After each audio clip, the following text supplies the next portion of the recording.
जमात-ए इस्लामी हिंद के द्वारा एक अभियान चलाया जा रहा है, नैतिकता स्वतंत्रता का आधार। इस विषय पर पिछले लंबे समय से एक बहस सी चल रही है कि व्यक्ति स्वतंत्र है तो वो किस रूप में है और क्या होना चाहिए। इस स्वतंत्रता को मैं दो रूप में देखता हूँ।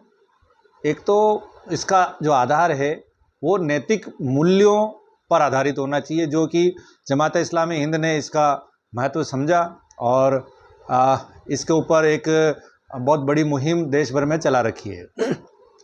क्योंकि स्वतंत्र होना और उसके हिसाब से व्यवहार करना दोनों अलग अलग चीज़ें हैं। यदि हम नैतिक आधार पर या आध्यात्मिक आधार पर देखें तो व्यक्ति स्वतंत्र उतना ही हो सकता है या होना चाहिए कि उसकी स्वतंत्रता से किसी और की स्वतंत्रता पे खलल ना पड़े। वो इस प्रकार से अपने बिहेव करे कि किसी और को आखरे नहीं और अपने दायरे में रह करके और इसके ऊपर वो आगे अपने जीवन को जिए।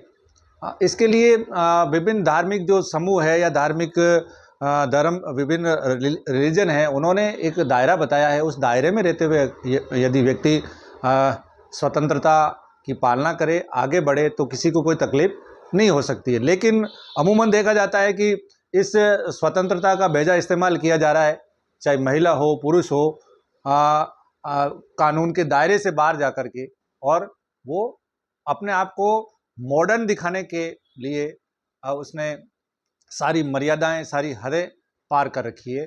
इसको हम कह सकते हैं कि एक पाश्चात्यकरण है, वेस्टर्नाइजेशन है, जिसके कारण से जो पारिवारिक सामाजिक संगठन है, परिवार की मर्यादाएं हैं, वो सारी की सारी टूटती जा रही है और अपने आप को बहुत एडवांस दिखाने के लिए व्यक्ति ने बहुत सारी चीज़ों को पीछे छोड़ दिया है।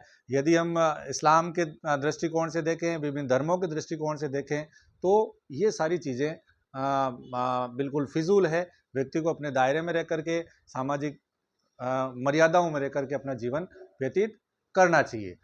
और भारत का संविधान या कानून भी यही कहता है कि आप अपने दायरे में रह करके अपने धर्म के हिसाब से आप जिएं, तो खुद को भी कोई दिक्कत नहीं होगी और बाकी लोगों को आपके जो स्वतंत्रता के आधार पर जो आप विभिन्न प्रकार के जो क्रियाकलाप करते हैं, उसको दूसरों को भी इससे दिक्कत नहीं होगी। धन्यवाद। प्रोफेसर जलालुद्दीन काठा।